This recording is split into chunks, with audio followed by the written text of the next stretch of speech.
네, 안녕하세요. 이순복입니다. 반갑습니다. 네, 오늘은 오랜만에 선시 한 수 감상하시겠어요? 시 제목은 시의 그 첫 구절을 따서 본시 산중인, 본래 나는 산사람이다 라는 제목이에요. 스님은 몽암악이라고 하는 천사이신데요. 법명을 좀 보면은요. 꿈몽자에 암자, 절암자죠. 그리고 높은 산 악자 해서 높은 산에 꿈속에서나 볼 것 같은 작은 암자에 사는 스님이라고 해서 붙여진 것 같아요. 말하자면 사는 지역을 따서 지은 택명이 되겠죠. 이 시는 지월록이라고 하는 책에 수록되어 있는데요. 과거 7불서부터 남송대까지의 유명한 650명의 선사들을 골라서 그들의 행적과 또 그들의 그 사제간의 인연, 그리고 생전에 했던 선문답이나 어록 등을 담은 책입니다. 요 지월록의 제목을 보시면은요, 손가락지에 달월자, 그리고 기록할 녹자죠. 이 지월록은 견월망지라고 하는 선종 용어에서 따온 것이에요. 그러니까 달을 보고 손가락은 잊어라 라는 말인데, 달을 보라고 손가락을 쳐들어 보이니 보라는 달은 안 보고 손가락만 보고 있는 우리 중생들의 어리석음을 깨우치려는 용어죠. 다분히 선종과 관련된 내용이 되겠습니다. 이 그림은요, 조선시대 때의 타는 이정은이라고 하는 도화서 화원이 그린 그림이에요. 선종을 대표하는 선화로 많이 유행하고 있습니다. 그리고 이 시의 형식은요, 한 구에 5자씩 4개의 구로 구성된 오원절구지요. 그리고 두 번째 구의 맨 끝에 자, 산중화의 화자의 와 네 번째 구의 그 끝자 공무가의 가자의 아를 운율로 맞췄습니다.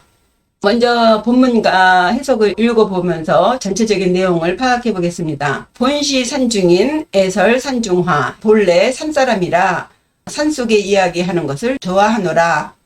5월 매송풍 인간 공무가 5월에 솔바람을 팔자니 인간들이 값이 없다 할까 두렵네 라는 내용입니다. 내용도 짧고 비교적 한자도 쉬운 글자를 써서 아주 간략하고 담백하게 읽었는데 선시인이만큼 선문답처럼 보이는 대로 읽으면 스님이 하고자 하는 말씀을 놓칠 것입니다. 시 들어가기 전에 이해를 돕기 위해서 시의 전개를 잠깐 살펴보시면요. 이 짧은 4개의 구를 기승전결로 전개하고 있죠. 첫 번째 기구, 일어날 기자에서 시상을 일으키고 있습니다. 시의 상상력을 일으키는 거죠. 그 다음 승구는 일으킨 상상을 더욱 발전시키는 거고요. 그 다음에 전구는 방향을 전환해서 반전을 보이면서 앞 두 구의 상상력을 증명을 해 보이고 있고요. 결국은 시인이 하고자 하는 말로 마무리를 맺는 식으로 진행되고 있습니다. 그럼 음과 뜻을 통해서 이 시인이 하고자 하는 말이 무엇인지, 품고 있는 내용이 무엇인지 알아보겠습니다. 첫 번째 기구죠. 본시 산중인, 본래 산사람이다. 이 본자는 이제 근본 본자인데, 나무 목자에다가 뿌리를 형상하는 획을 그어서 근본 본자입니다.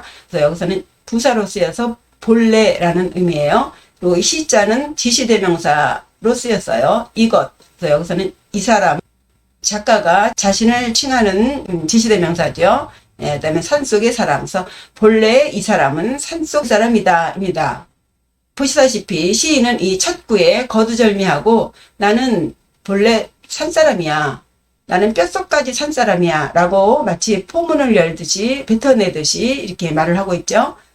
만약에 우리가 이 시의 작가가 승려인 줄 모른다면 아마도 우리는 왜 이 사람이 산속에서 사는가, 혹시 무슨 죄를 짓고 이 산속 오지로 숨어들었는가, 아니면은 혹시 유배를 온 사람인가, 도대체 무슨 사연이 있길래 이 산중까지 들어왔는가 등등 온갖 상상을 다 하겠죠.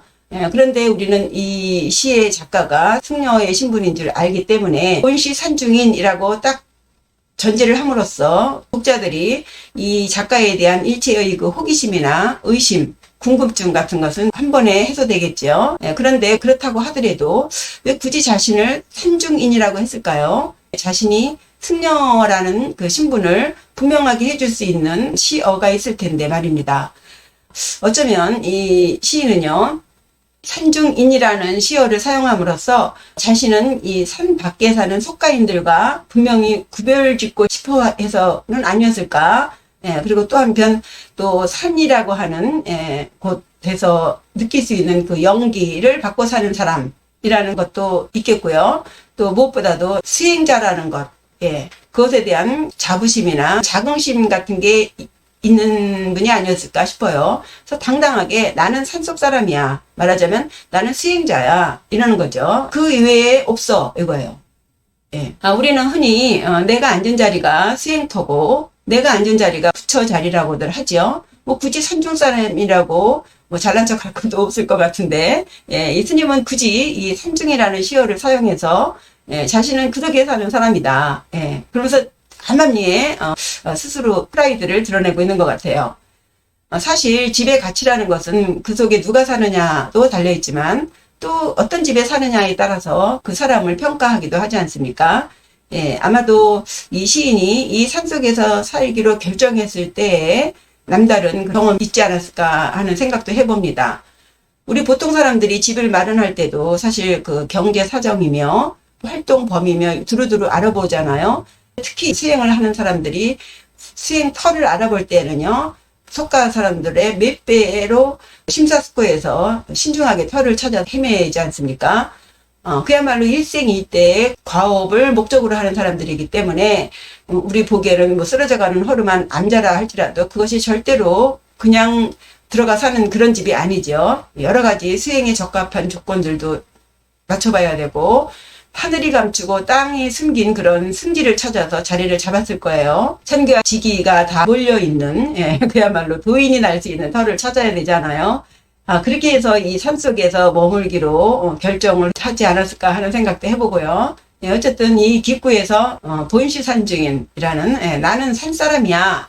나는 산 밖에 사는 속가인간 달라. 그래서 은근히 자기가 수행자임을 정말 자랑스럽게 여기고 있는 것이 요 구절인 것 같아요. 그 다음에 이제 두 번째 구, 승구입니다. 시에 대한 의문증을 전제해 놓고, 그 다음에는 이제 그 시상을 발전시키고 있죠. 애설산중화예요.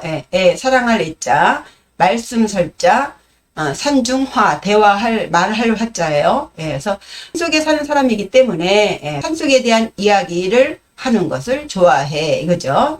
산속 이야기 하는 거 좋아한다. 산속에 살다 보니 산 밖의 일은 몰라. 알고 싶지도 않아. 오직 내가 아는 이야기는 산속 이야기뿐이야. 입만 열면 그 얘기고 눈 뜨면 그 얘기지. 눈 뜨면서부터 감을 때까지 그냥 입만 열면 노상 산속 이야기라는 거예요. 산속 이야기라고 한다면 우리 텔레비전 프로에서 나는 자연인이다 라는 프로가 있잖아요. 아주 그게 굉장히 인기가 있다네요. 그런데 그분들 사는 거 보면은 어디에 가면 나물이 많다든가 어디에 가면 버섯이 있다든가 등등 살기 위한 방편으로서의 터라는 느낌이 들어요. 뭐 다 사람이 여러 사람이겠지만요. 어쨌든 이 스님이 노상 입만 열면 좋아라고 하는 이야기는 일반적으로 우리가 알고 있는 산속에 사는 사람들과는 좀 다르지 싶습니다.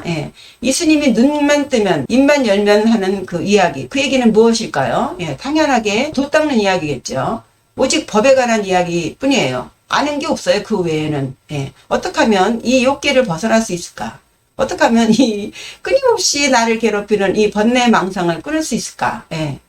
이 스님이 하는 이 산중화, 이 산속의 이야기는 자연인의 이야기도 아니고 무료함을 달래는 한가로운 산중한담도 아니에요. 그리고 자신의 지식을 뽐내듯이 고상하게 늘어놓는 고담준론도 아니에요. 아니한말로 일생일대 목숨 걸고 달려든 수행 아닙니까? 모든 것 다 버리고 들어와 사는 거예요. 정말 피눈물을 흘리고 잡는 손을 다 뿌리치고 올라온 산이에요. 산중화라는 것이 그런 의미로 받아들이셔야 될 것 같아요. 그러니까 이 애설산중화라는 이 단순한 19절에서 이 작가의 그 절박함을 느끼셔야 이 시인의 의도, 시의 그 주제에 가깝지 않을까 싶습니다. 첫 구부터 나는 산속 사람이야 라고 딱 전제해놓고 나는 속가인과 달라. 난 수행자야. 난 산속 사람이기 때문에 그 외에는 아무것도 몰라. 뒀다는 것밖에 몰라. 이러잖아요. 그 심정을 짐작해 보신다면요. 이 수행하는 심정이 어떤 심정인지. 예. 아시다시피 이 수행이라는 첫발은 우리가 살고 있는 이 욕계가 고통의 바다와 같은 고해라는 거, 그리고 참고 견뎌야 하는 사바세계라는 것을 인지하면서부터라고 했죠. 예. 그것을 인지해야 수행을 시작하는 거예요. 그것을 깨달아야 짐 싸서 산으로 올라오는 것입니다. 그런데 대부분의 사람들은 그것을 인지하지 못하기 때문에, 예, 그냥 뭐 인생이 그런 거지 뭐 새삼스러워 이러고 그냥 그 자리에서 주저앉아 살잖아요. 고통에 대한 그 아주 절박한 깨달음, 이 스님의 절박한 심정을 이해하는 차원에서 이런 예를 들어보겠어요. 예, 흔히 하는 예입니다. 집에 불이 났다고 보세요. 예, 그러면 우리는 죽으라고 이 집을 나가려고 애를 쓰겠지요. 예, 아무리 안락하고 아무리 행복한 추억이 있는 그런 집이라 하더라도 일단 이 집이 불이 나고 있으면 우리는 어떤 짓을 하더라도 이 집을 뛰쳐나올 것입니다. 그죠? 왜 그럴까요? 죽지 않으려고 그죠? 그 속에 있으면 다 죽으니까요. 예, 그렇죠? 집을 뛰쳐나올 거예요. 그런데요, 지금 우리가 살고 있는 이 욕계라는 곳은 시간이 지나면 누구를 막론하고 아무리 돈이 많은들, 아무리 지위가 높은들, 시간이 되면, 때가 되면 저절로 다 죽지 않습니까? 불을 지르지 않아도, 아무것도 안 하고 가만히 있어도 하루, 이틀, 사흘, 1년, 2년, 3년 가다 보면 우리는 죽게 됩니다. 그죠? 시간만 다를 뿐이지, 죽는 이유만 다를 뿐이지 죽습니다. 죽는다는 것으로 말하면 불 속에서 타 죽으나 가만히 있다 죽는 거나 다를 게 없어요. 무슨 말씀 드리는지 아시겠죠? 우리는 이렇게 어영부영 하다 보면 죽게 돼요. 그런데 불이 나면 안 죽으려고, 안 타 죽으려고 죽으라고 뛰쳐나올 줄은 알면서 정작 이곳에 있으면 죽게 되는지를 알면서도 나갈 생각을 안 한다는 거예요. 우습죠? 그 인생의 고통이 불에 탈 때만큼 고통스럽지 않아서 그런가요? 예. 어쨌든 여기서 어영부영 하다 보면 우린 죽습니다. 그러니까 죽기 전에 여기서 나가야 된다는 거예요. 이게 첫 번째 깨달음이에요. 초견성입니다. 이걸 깨달아야 돼요. 알아가지고는 안 돼요. 이게 정말 뜨거워야 돼요. 이게 너무너무 뜨겁고 너무너무 괴로워야 돼요. 인간 세상에서 사는 게. 예. 예, 그럼 이제 알았어요. 여기 이대로 있다가는 꼼짝없이 죽게 생겼다입니다. 이제 어떻게 해서든 이제 여기를 나가야겠죠. 예. 그래서 산중 사람이 된 거예요. 이제 여기서 나가야 되는 방법을 알아야 되겠죠. 그죠? 어떻게 해야 될까요? 예, 탈출구를 찾아야 돼요. 아, 여기 있으면 꼼짝없이 죽겠구나. 그 방법을 알아야 되겠어. 해서 산속을 찾아 들어간 겁니다. 에고, 저 무지한 중생들, 지들 죽을 줄 모르고 저러고 좋댄다. 이러면서요. 난 알지. 그래서 내가 이 산속에 사는 거야. 이 바보들아. 그러는 거예요. 그래서 그렇게 당당하게 본시산중인하고 치고 나오는 겁니다. 나는 알아. 이거예요. 너희들 내가 왜 산속에 사는지 알아? 예. 나는 나갈 방법을 찾으려고 여기 온 거야. 예. 그럼 죽으라고 방법을 알려면 공부해야겠죠. 예. 화두에 참선에 예불에 정신없이 돌아갑니다. 여기를 벗어날 수 있다면 무슨 짓을 못할까요? 그죠? 그게 애설산중화입니다. 눈 뜨면 입만 열면 온갖 법문을 다 늘어놓으면서, 예. 집신 닳도록 스승도 찾아다녀보고, 예. 큰 스님 찾아서 삼천배를 하면 답이 나올까? 선문답 하다 보면 한순간에 깨칠까? 예. 어떤 때는 또 도대체 내가 지금 공부를 제대로 하는 건지, 내가 지금 어디까지 왔니? 어느 스님은 건해지까지 오르셨다는데 도대체 그 경지는 어떻게 해야 올라가는 건가? 예. 시간은 기다려주지 않죠? 쉬지 않고 똑깍똑깍 가고 있습니다. 점점 죽음을 향해 가고 있어요. 아이고 바쁘구나입니다. 예, 말은 애설산중화, 아주 느긋하니, 예, 나 산속말 하는 거 좋아해. 느긋하니 산속에서 실없는 소리 하는 것 같고 한가롭게 사는 것 같지만 속에서는 열불이 납니다. 큰일 났어요. 예. 이일체 유심존이 뭐 내 마음이 부처라니 그런 웃기는 소리 하지도 마. 모르면 잠자코 있어. 그렇게 만만한 게 아니야. 니들 하기 좋은 소리로 차 마셔가며 노닥거리는 거 그런 거 아니야. 예. 이 스님의 절박함이 느껴지실까요? 아직도 개똥밭에 굴러도 이승이 좋은가요? 인생이 이 정도면 살만하신가요? 그래도 잘 놀다 간다고 큰 소리 칠 수 있을까요? 예. 죽으면 그만이에요. 죽기 전에 쇼부를 봐야 돼요. 저야말로 맘대로 큰 소리 치는 것 같네요. 예. 어떻게 하면 이 상황을 전달할 수 있을까 싶습니다. 예, 어쨌든 말씀드렸듯이 이 두 번째 승부는요, 이 욕계를 벗어나는 방법을 찾을 때까지의 치열한 공부 과정을 표현한 말이에요. 스님의 절박함을 공감하시길 바래요. 예, 어쨌든 스님은 죽어라고 용맹정진하고 팔정도가 어쩌니 육바라밀이 어쩌니 법문을 달달 외워가며 인자만 만나면 갑자기 깨닫는 도노가 많네, 점진적인 수행이 많네 해가면서 공방전을 벌이기도 하고요. 그렇게 당신이 아는 아르마리를 굴리고 온갖 망상의 망상을 굴리고 그러다 보니 어느 날 지혜가 툭 하고 터지는 것 같아요. 아, 이게 뭐지? 다시 또 그 지혜를 또 굴립니다. 그러다 보니 또 다른 깨달음에 이르게 되었어요. 갑자기 한순간에 깨닫게 되셨나 봅니다. 드디어 스님은 이 불난집에서 탈출할 수 있는 방법을 알게 된 것 같아요. 아, 이렇게 하면 되는구나. 아, 저렇게 하면 되는구나. 와, 이 기쁨을 누구와 함께 하려. 그죠? 알고 나니 별거 아니구만.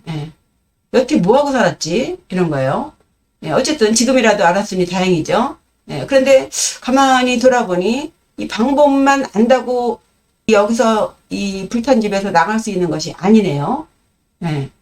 이 방법을 쓰려면요, 이 방법을 사용해서 성공하려면 복이 있어야 된다입니다. 복이 있어야 돼요.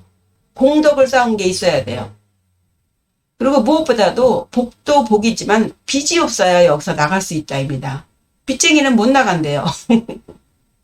공부할 수 있는 몸을 주신 부모님 은혜, 가르침을 주신 스승님 은혜, 편안하게 공부할 수 있도록 이것저것 다 시주해 주신 신도님들의 그 피 같은 돈, 그죠?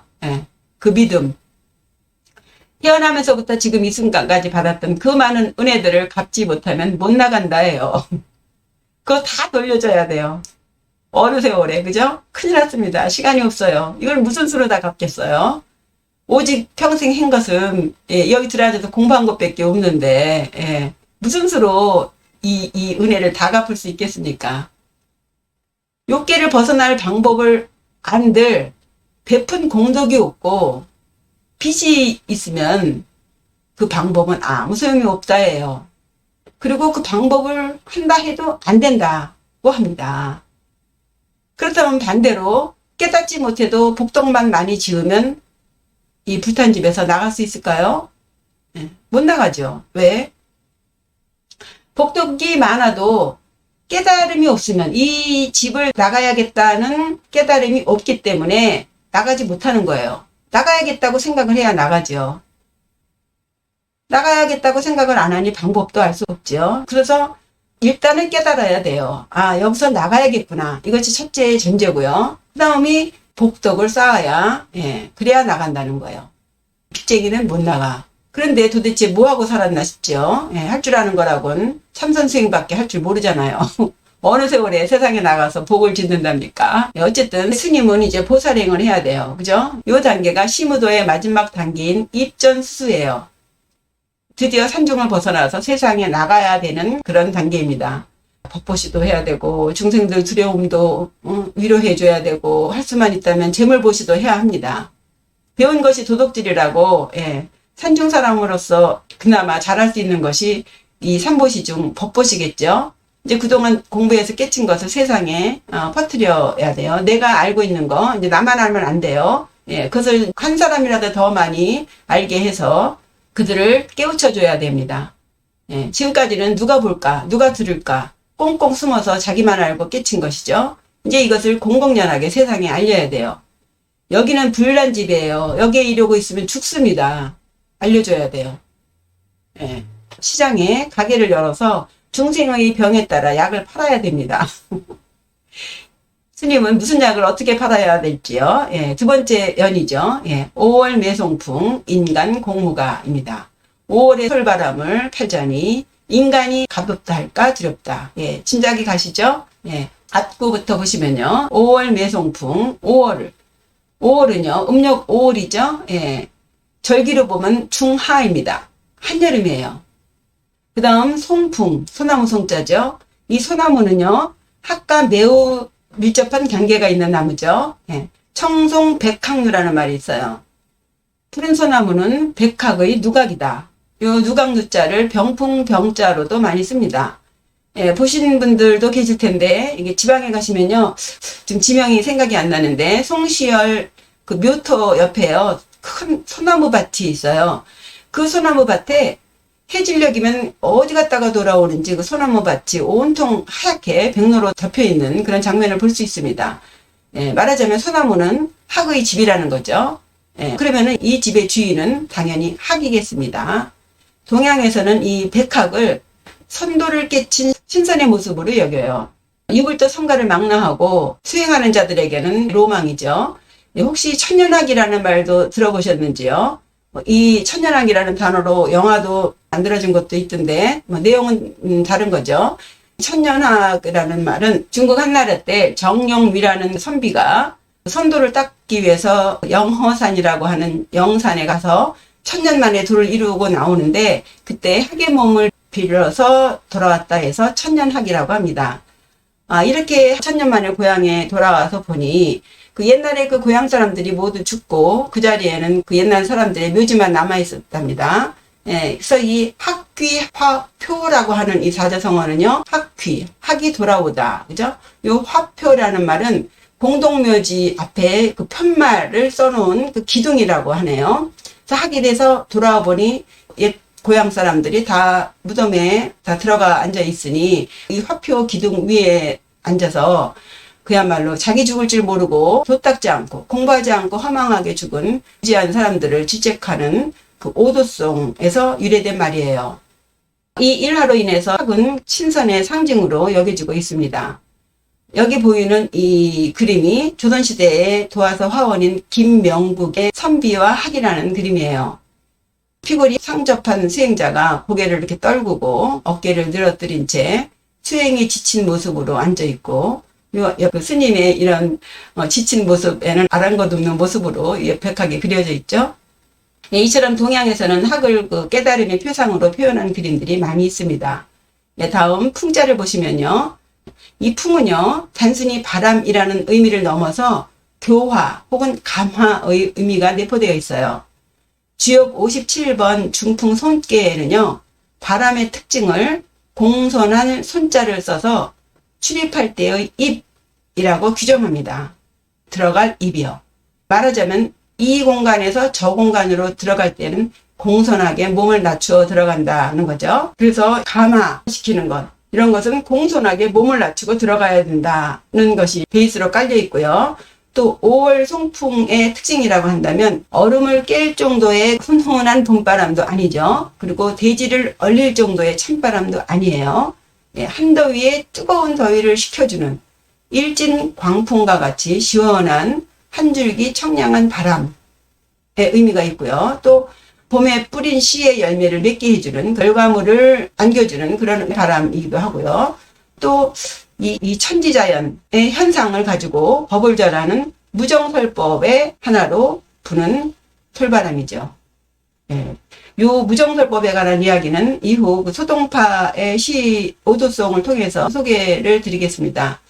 그리고 끝으로 이 매자를 보시면요. 팔매자죠. 이 스님은 평생 산 밖으로 내려오지도 않고 그저 산속에서 도만 닦던 승려 아닙니까? 이제 갑자기 속가로 내려와서 중생들이나 하는 짓이라고 여겼던 그 흥정, 그 딜이라는 걸 해야 해요. 그래서 사고 판다는 의미의 팔매자를 쓰고 있습니다. 이제 스님은 더 이상 산중인이 아니잖아요. 이제 두 팔을 걷어붙이고 산중화가 아닌, 산속의 이야기가 아닌 속가의 언어로 그들을 상대해야 돼요. 그죠? 이제 이 험난한 세상에 본격적으로 자신의 법을 전해야 합니다. 어떻게 전해야 할지 걱정이 되겠죠? 마지막 보입니다. 인간 공무가, 인간들이 공 두려웠다. 무 없을 무, 값가 해서요. 인간들이 값이 없다 할까 두렵다 했어요. 여기서 무가에는 두 가지 의미가 있겠습니다. 하나는 너무나 하찮아서 값이 없다는 것이고, 또 하나는 너무나 귀중해서 값을 매길 수 없는 보물이라는 의미에서의 무가지보의 의미가 있겠죠. 스님이 전하고자 하는 이 진리가 세상 사람들에게 무가지보로 전달되어야 할 텐데, 만약에 실없는 소리로 들린다면 어떨까? 이게 걱정인 거예요. 아니야말로 평생 신도들 돈으로 편하게 대접받고 살았는데, 이제 나와서 쓸데없는 소리만 하고 다닌다는 소리를 듣는다면 큰일이죠. 스님의 근심이 점점 깊어가죠. 더군다나 지금 전해야 할 것이 5월 송풍 아닙니까?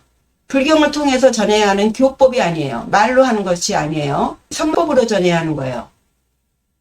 송풍 나월이라는 말이 있는데, 법문을 전하는 것도 어렵건만 무정한 천지자연물로 법을 전해야 하니 이게 보통 일이 아니죠.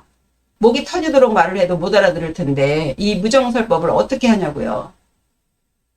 말로 뜻을 다 전하지 못한다 해도 그나마 경전 가지고 설법하는 것이 100번 쉽겠습니다.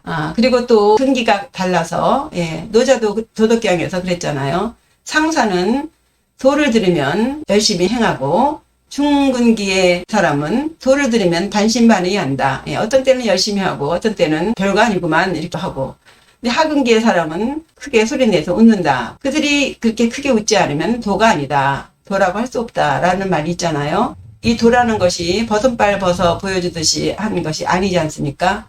코 밑에 들이대고 보여줘도 다 자기 근기만큼 자기 복만큼 받아들이는 것이 이 도죠.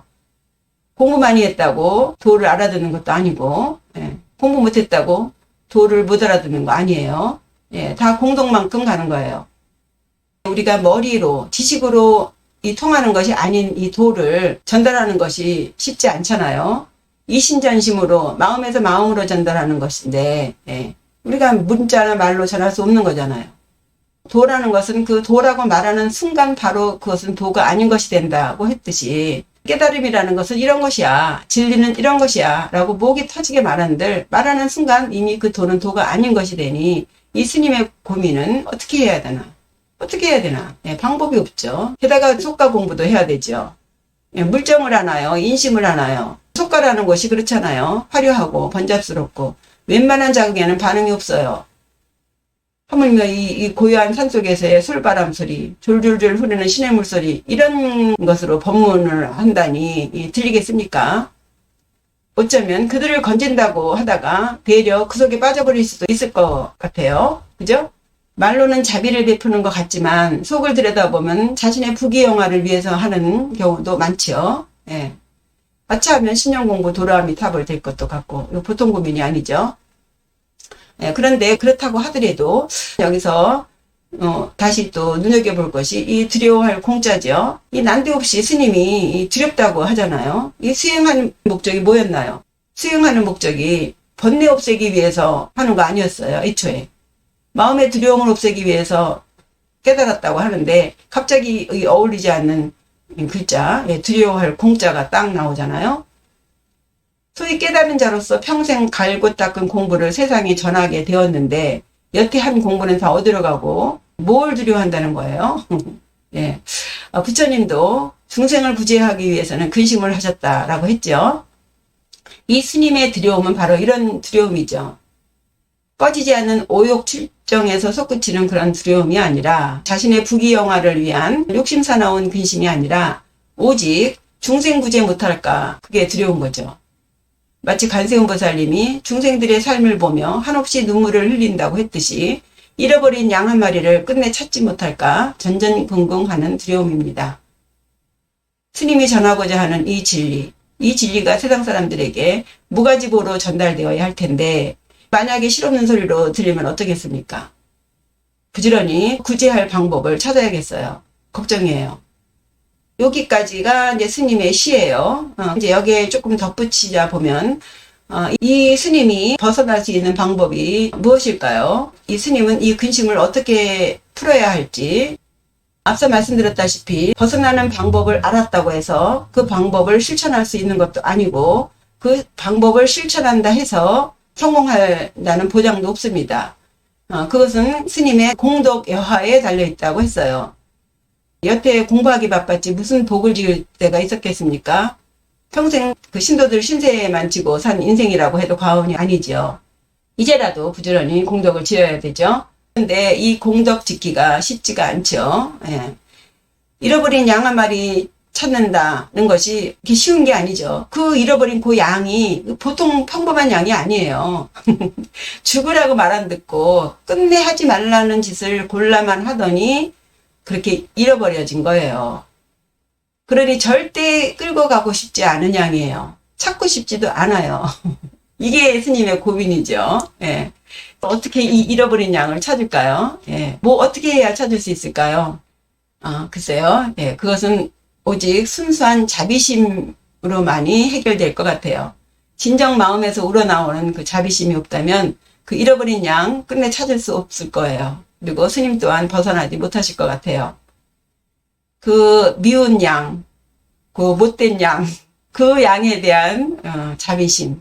한 중생도 포기하지 않겠다는 자비심이죠. 요 자비심이 성인과 부처의 차이라고 했죠. 예. 어쩌겠습니까? 어떻게 하겠어요? 이때 필요한 것이 자비심이죠. 자비심 없이는 절대 불가능한 것 같아요. 말하고 또 말하고 또 말하는 거예요. 그래서 애설한중하예요. 죽으라고 말하는 거예요. 그 설법의 값을 아는 자가 몇이나 되겠습니까? 진짜 생각해보면 우리가 언제 벗어날 수 있을까 싶지만요. 너무 어렵게 생각하는 것도 아닌 것 같아요. 돈 오라는 것이 있잖아요. 예. 세상에서 제일 쉬운 일이 돈 닦는 일이라 하듯이, 예, 어느 날 딱 깨닫는 거예요. 예, 불자들의 유일한 희망이죠. 예, 그리고 공부는 자신이 해야 되는 거죠. 누가 대신 해주는 게 아니고, 예, 끊임없이 베풀고 또 끊임없이 공부한다면 깨닫는 것은 시간 문제인 것 같습니다. 예, 정리해보죠. 본시 산중인 애설산중화. 본래 이 사람은 산중 사람이라 산속 이야기하는 것을 좋아하네. 5월 매송풍 인간 공무가. 5월에 솔바람을 받아야겠는데 인간들이 가봅다 할까 두렵도다. 예. 이 법을 어떻게 전해야 하는가 그것을 고민하신 스님의 선시 감상해 보셨습니다. 예, 어떻게 잘 전달이 됐을까요? 시청해 주셔서 감사합니다. 예, 성불하세요. 그리고 구독과 좋아요 댓글 잊지 마시고요. 예, 감사합니다. 안녕히 계세요.